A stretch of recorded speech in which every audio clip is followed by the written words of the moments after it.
ભરૂચના college road પાસે આવેલા પેટ્રોલ પંપ સામે પાર્ક કરેલી કારમાંથી 6 શંકાસ્પદ ઇસમોને ભરૂચ ક્રાઇમ બ્રાન્ચે ઝડપી પાડી અલગ-અલગ બેંકના એટીએમ, ક્રેડિટ કાર્ડ, ચેકબુક, છૂટા ચેક, લેપટોપ તથા કાર સહિત કુલ રૂપિયા 10.50 લાખનો મુદ્દામાલ કબજે કર્યો છે। વધી રહેલા સાયબર ફ્રોડના ગુનાઓને ધ્યાનમાં રાખીને ભરૂચ જિલ્લા પોલીસ વડા અક્ષય રાજે સાયબર ક્રાઇમ વિરુદ્ધ અસરકારક કાર્યવાહી કરવાની ખાસ સૂચના આપી છે,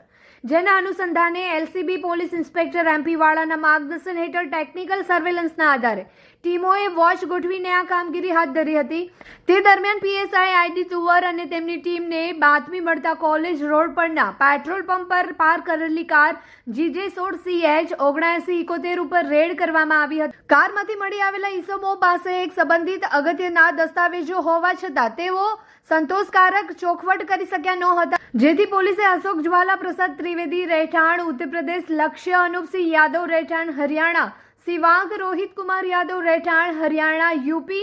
દીપાંશુ સતીશ કુમાર સૈની રહેઠાણ ઉત્તર પ્રદેશ, ધર્મેશ ભૂપતભાઈ મકવાણા રહેઠાણ સુરત ભાવનગર અને ભરૂચના કરણ બાબુભાઈ વાળાને ઝડપી પાડી રૂપિયા 10.5 લાખનો મુદ્દામાલ જપ્ત કરી કાયદેસરની કાર્યવાહી હાથ ધરી છે। પોલીસની પ્રાથમિકતા તપાસમાં યુવાનો ક્રિપ્ટોકરન્સીને રૂપિયામાં ફેરવવાનું કામ કરતા હોવાનું બહાર આવ્યું છે।